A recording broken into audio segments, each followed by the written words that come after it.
San Quentin, a notorious prison in San Francisco Bay, has been the site of numerous daring escape attempts, many of which have ended in gunfire or in frigid bay waters. However, in 1979, a remarkable event changed public perception of the institution. 3 inmates managed to trick one of the most secure prisons in America into releasing them, marking one of the most daring prison breaks in the United States. The story of how 3 inmates tricked the prison into releasing them is a testament to the power of daring and the courage of those who dare to break free from their confines. Please subscribe and let's get started.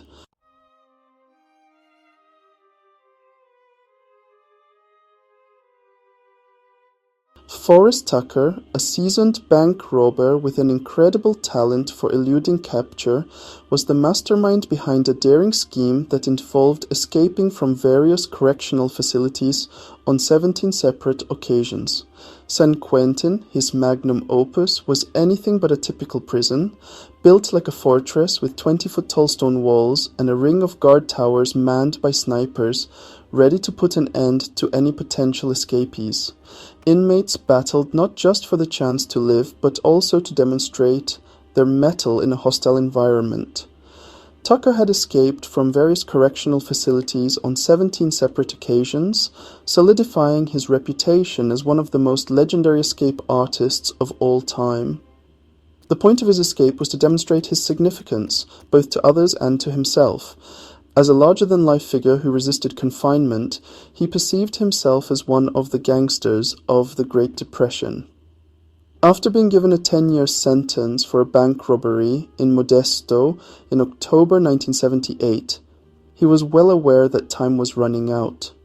He had already begun plotting his escape the second he felt the handcuffs around his wrists.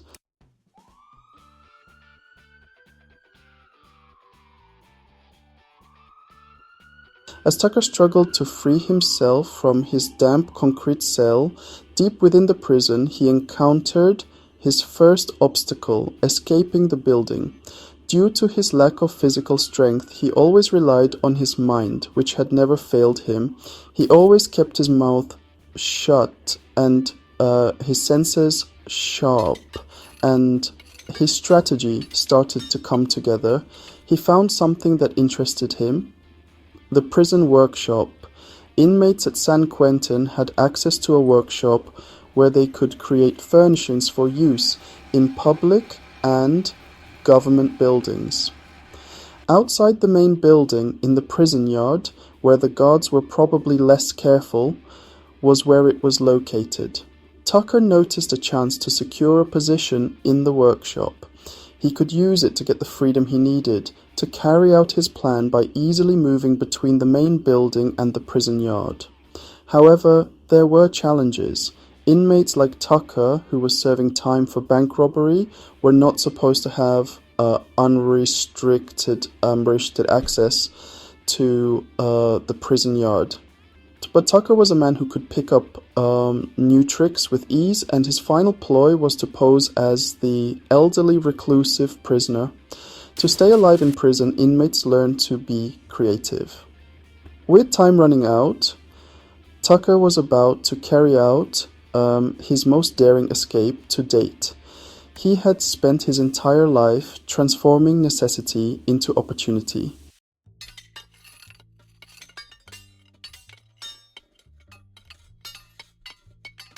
Forrest Tucker, ever the master manipulator, managed to get away with it by pretending to be an elderly, reclusive prisoner. In order to stay alive in prison, inmates learned to be creative. With time running out, Tucker was about to carry out his most daring escape to date. He had spent his entire life transforming necessity into opportunity.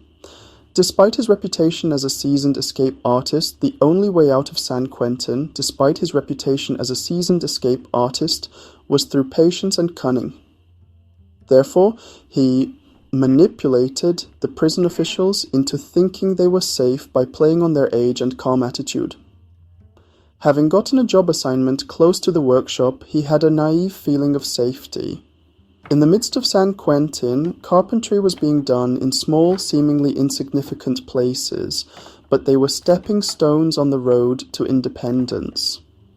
Tucker, a prisoner, was the only one who could see that a single step was insufficient and needs to start being more alert and seize any opportunity that came his way.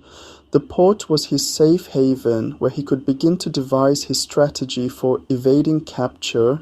As he watched the port's patrons, he felt like someone was keeping tabs on him as well.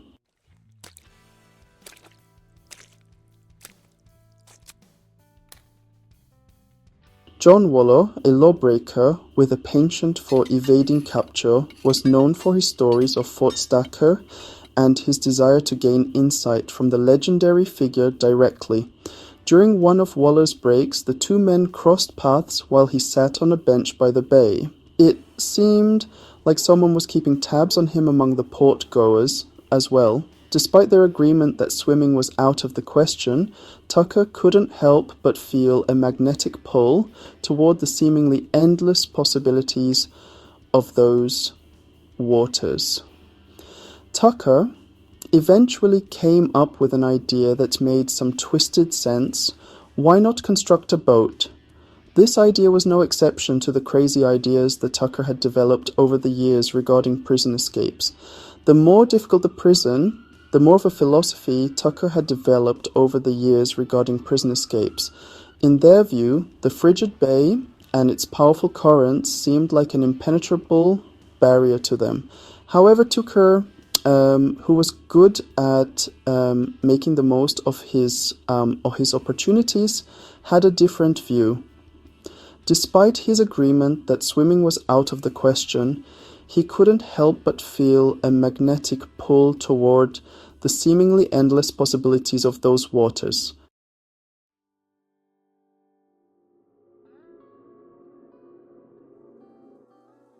It is the two men made a pact to flee San Quentin together, but they still faced additional challenges.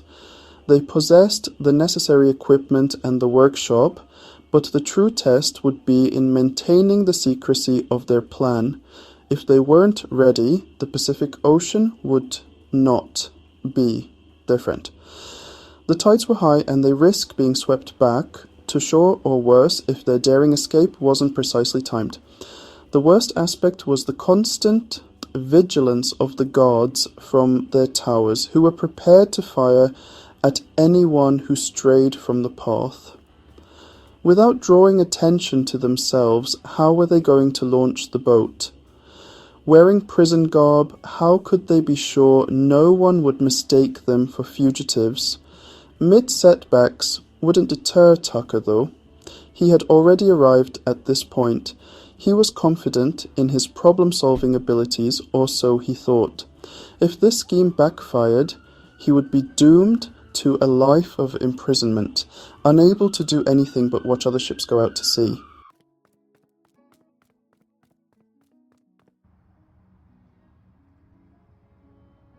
In conclusion, the story revolves around two inmates, Tucker and Takeru, who are attempting to escape San Quentin. While they possess the necessary equipment and workshop, the true test lies in maintaining the secrecy of their plan. If their daring escape doesn't work out, the powerful tides might have swept them back to shore or worse. Tucker realized that he needed someone with escape brains and the capacity to remain silent as their plan came together. In conclusion, the story highlights the importance of a sailor, and the ability to stay hidden and think quickly on their feet in order to escape the harsh realities of San Quentin.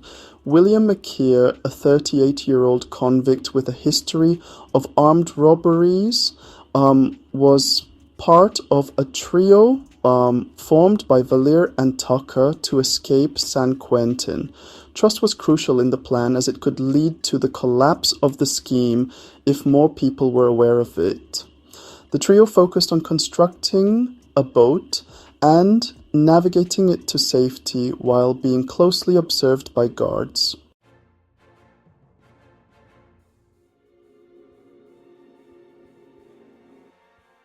Tucker, having discovered systemic flaws, sought out the vulnerability in San Quentin's defenses and began 2 days of meticulous observation.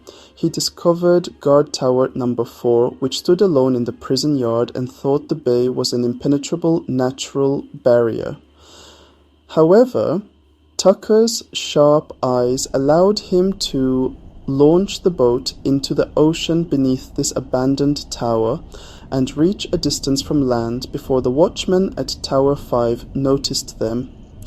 A boat was an absolute necessity before crossing the bay, and Tucker had Waller and Waller have access to a warehouse filled with materials that could have been used to construct office furniture for government buildings across California. The warehouse was a paradise for inmates, with unrestricted access, providing Tucker and Waller with an ideal opportunity to acquire the necessary information covertly.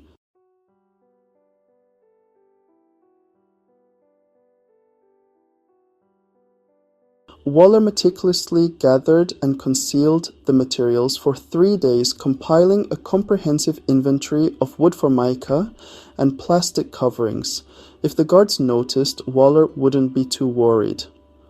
The trio's focus shifted to the most significant challenge: constructing a boat and navigating it to safety while being closely observed by the guards. The layout of the industrial prisons and their proximity to the bay contributed to the accumulation of weaknesses in San Quentin's defenses.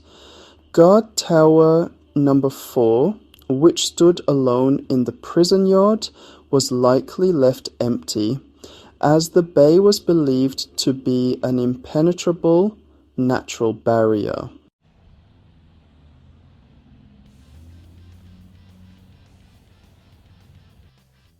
In conclusion, the trio successfully escaped San Quentin by constructing a boat and navigating it to safety, despite being closely observed by guards. Their determination and strategic planning ultimately led to their escape from San Quentin. William McKeer, a 38-year-old convict with a history of armed robberies, was part of a trio formed by Valier and Tucker to escape San Quentin. Trust was crucial in the plan, as it could lead to the collapse of the scheme if more people were aware of it. The trio focused on constructing a boat and navigating it to safety while being closely observed by guards. Tucker, having discovered systemic flaws, sought out the vulnerability in San Quentin's defenses and began 2 days of meticulous observation. He discovered guard tower number 4, which stood alone in the prison yard, and thought the bay was an impenetrable natural barrier. However, Tucker's sharp eyes allowed him to launch the boat into the ocean beneath this abandoned tower and reach a distance from land before the watchman at Tower 5 noticed them.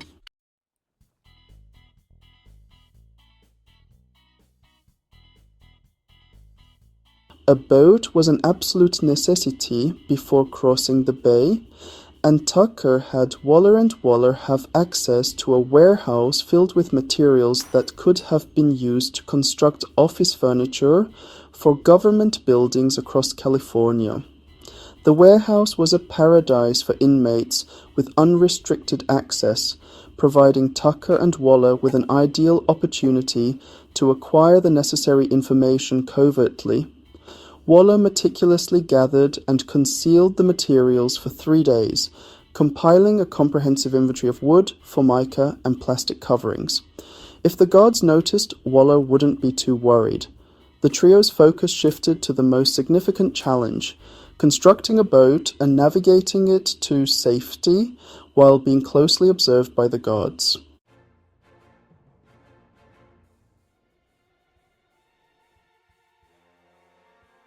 The layout of the industrial prisons and their proximity to the bay contributed to the accumulation of weaknesses in San Quentin's defenses. Guard Tower number 4, which stood alone in the prison yard, was likely left empty, as the bay was believed to be an impenetrable natural barrier.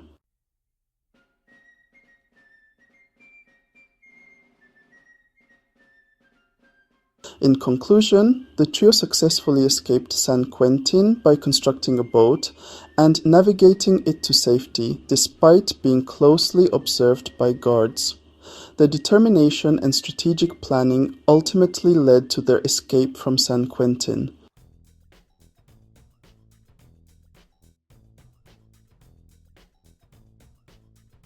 Inmates in prison workshops were given the opportunity to build whatever they desired, using the abundance of materials and tools available.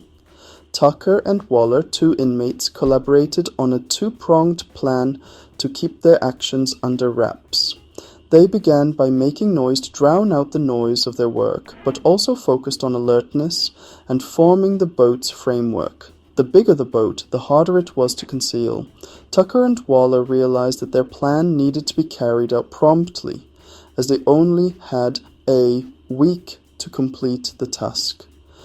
McKeer, a knowledgeable tides expert, obtained a tide report from a nearby newspaper and meticulously examined it, determining the optimal time for the escape to be August 9th, 179. They wanted to leave as soon as high tide as possible to avoid getting stuck on the muddy bay shores. However, August 9th was also the Marin Yacht Club race, which would be filled with sailboats and other unusual vessels decorated with flags.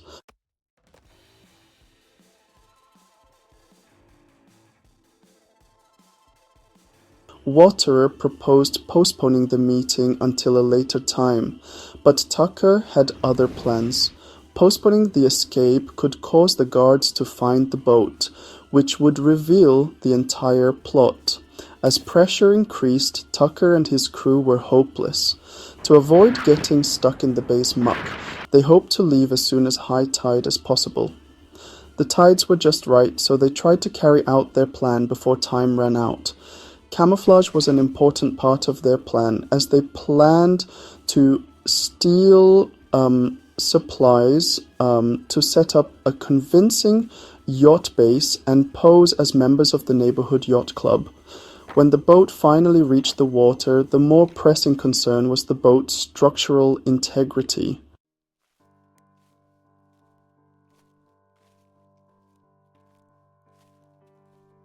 Tucker, one of America's most renowned escape artists, painted the boat in the colors of the neighborhood yacht club and created little caps to match the club members. Assuming Waller could complete the boat's construction undetected, Tucker was adamant that the escape would take place on August 9th.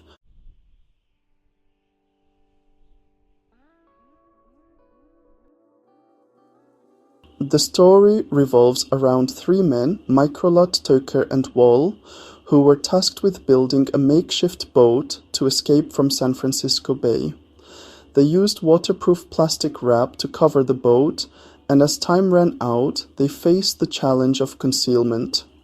As the boat was nearing completion, they decided to keep it in its disassembled state to ensure its safety. Tucker, the leader of the group, was concerned about the boat's ability to float and transport the 3 grown men across the bay. He smuggled a small amount of royal blue paint to make the boat blend in with the water, but insufficient paint caused the boat to make it unseen from the warehouse to the beach. This setback was crucial for their plan, as they had to pretend not to look like prisoners on a makeshift boat.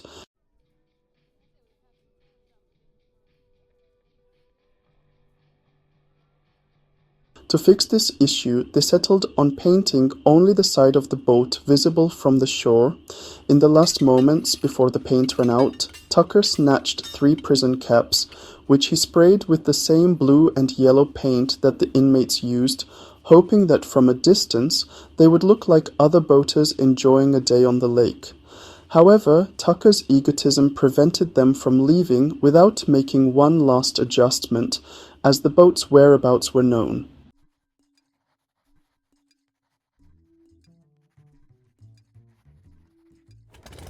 Tucker felt compelled to leave a brief message for the prison administration, and the vessel was decided to be called Rob Edub Dub, after the classic children's song Rob Edub Dub, Three Men in a Tub. This combination of rebellion and comedy was a last slap in the face to the jail that had imprisoned them.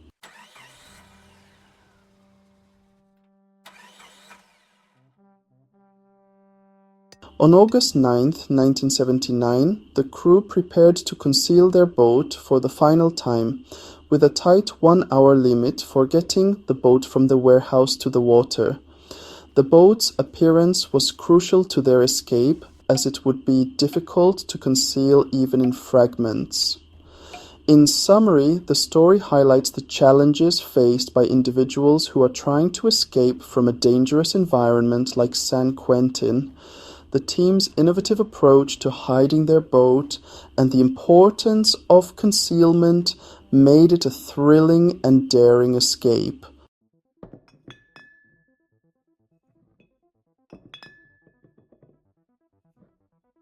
In San Quentin, a group of inmates were preparing to escape their prison by building a 14-ton boat.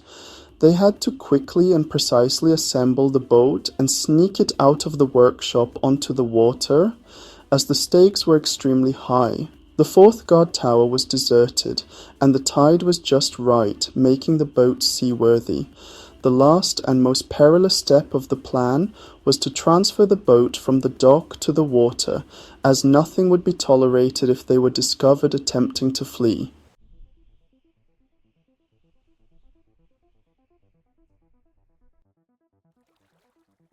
Despite the lack of personnel in Guard Tower number 4, the prison was bustling with activity, and some other inmates were trying to find ways to get ahead while they were behind bars.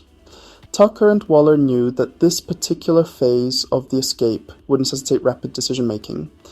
When a delivery man left his truck unattended at the warehouse's loading dock on August 9, 1979, an unforeseen event occurred.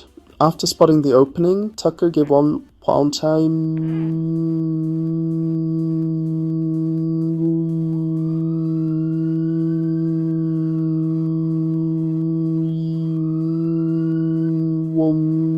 swiftly decided to hide behind the truck, and with the keys in hand, he climbed into the truck and cautiously made his way towards the water. It was flawless, and Tucker couldn't believe his eyes. Seeing him and another prisoner, both laden down with heavy objects, strolling alongside the truck, would go unnoticed all day long.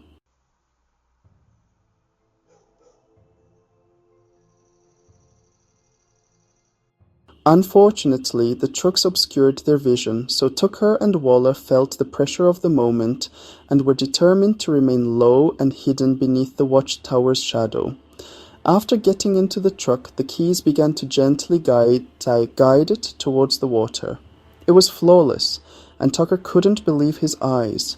As they hurried across the yard in their makeshift boat, the pressure of the moment pressing on them as they moved swiftly.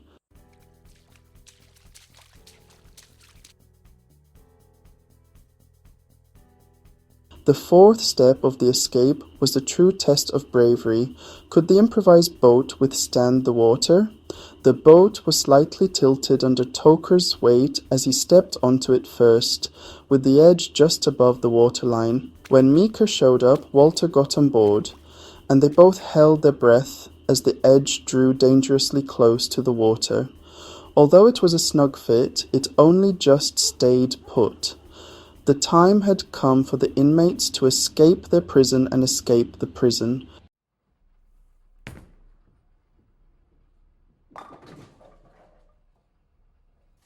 The evaders, Forrest Tucker and his companions, were facing a dire situation as they paddled away from the prison's shadow. They were worried that their boat wouldn't last more than 30 seconds and were afraid of being watched by Guard Tower number 4 as they drowned. Their previous attempts at evasion were not promising due to strong winds and turbulent seas. Despite being watertight, the boat started filling up from the sides, making it difficult for them to escape.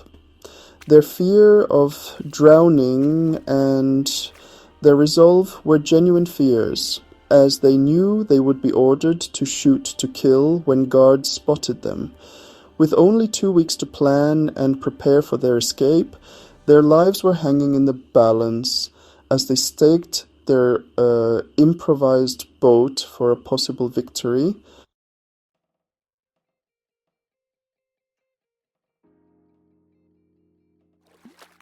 A narrow gap persisted between the water and the upper deck of the vessel, and they paddled to prevent any water from seeping in from below.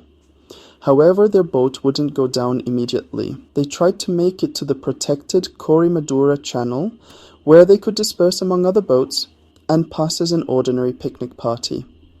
However, the circumstances were less than ideal, as the strong wind was whipping the water into raging waves, threatening to drown their delicate boat.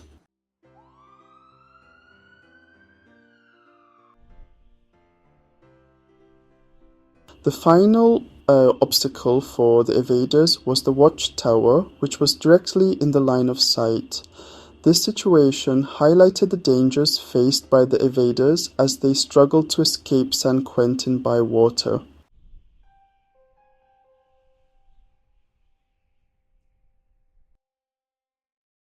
In the deserted Watchtower, 3 men, Tucker, McKeer, and Waller, hurriedly prepared to escape San Quentin prison by putting together a raft and pretending to be members of a yacht club. The raft was going downhill fast, and they had no turning back now.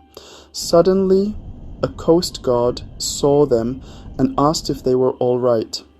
McKeer, "Everything's fine." McKeer responded with a line that would be remembered in the annals of escape, "Everything's fine," while gazing at his exposed wrist as if at an imaginary watch. The guard sent a signal to confirm that there was cause for concern and the fugitives were unharmed until further notice.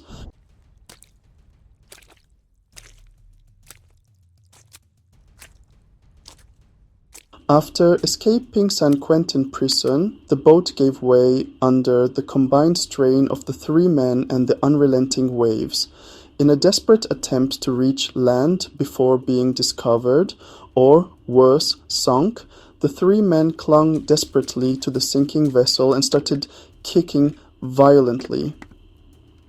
At long last, they made it, cold and weary, but alive and free. They were still in the right place, outside San Quentin's walls, exactly where they needed to be, a short distance from both the prison and freedom. Now, they just needed to swim a bit and jump, and they would be out on the street, becoming one with the lively Marin County cityscape.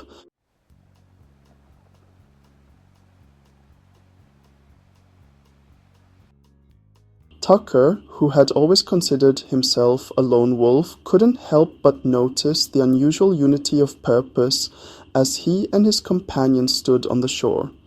As the rush of the escape started to wear off, Tucker realized what he had to do. Going it alone was his only option going forward. This was his 18th escape. On the other hand, John Waller had an alternative strategy.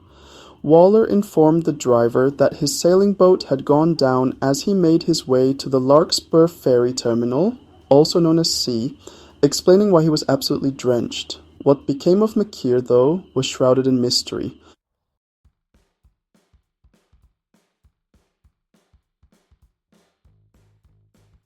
The 3 men managed to evade capture by quickly disguising themselves in one of the many nearby Marin County suburbs. The prison guards didn't notice that 3 inmates were absent until roll call later in the day. The first sign was a message sent from the Frigid Tower to the control the to the control center. The gravity of the situation became apparent as they started to put the pieces together. Unfortunately, by then it had already passed. The warden did not even crack a smile when the guards finally found the boat called Ruba Dub dub.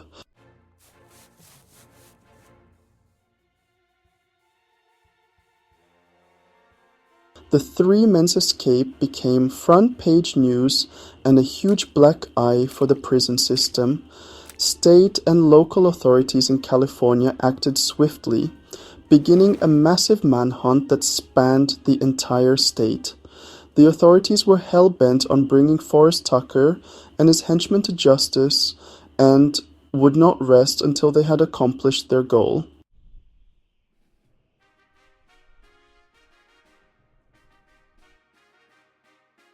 In summary, the deserted Watchtower, the three men and the prison guards were all involved in a dangerous and daring escape. The escape became a major black eye for the prison system, and the authorities were determined to bring the fugitives to justice.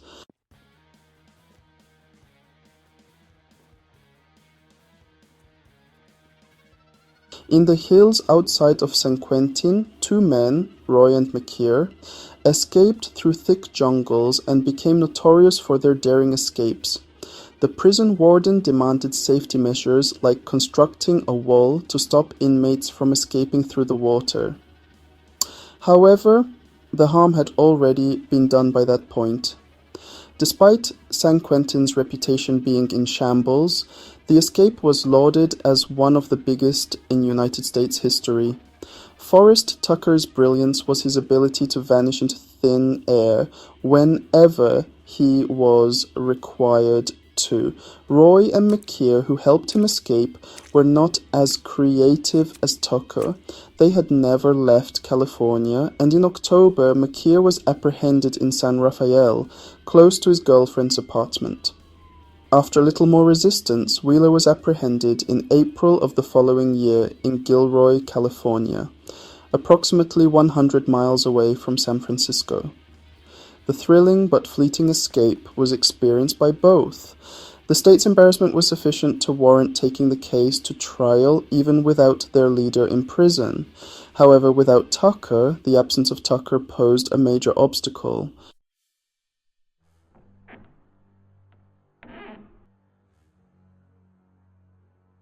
The men's boat leaking water, and the case against them was rife with holes. Two trials ended in hung juries, possibly due to the daring escape and their boldness and resolve in trying to game the system.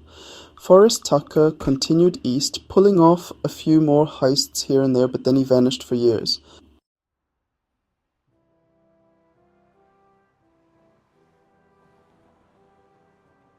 In 1998, he returned to Florida and became a well-respected citizen after pulling off one of his final big tricks.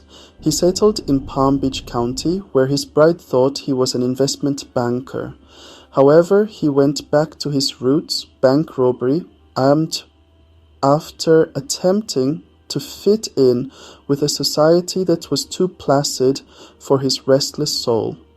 At 80 years old, Forrest Tucker was arrested on suspicion of armed robbery on October 20th, 2000. After entering a guilty plea, he received a sentence of 13 years in jail. His health was so bad that he had to be moved to the Federal Correctional Institution in Texas's Fort Worth Medical Center.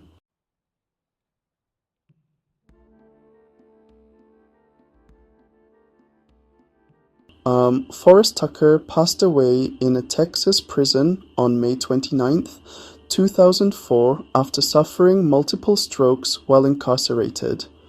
His criminal career came to an end with this tragic event.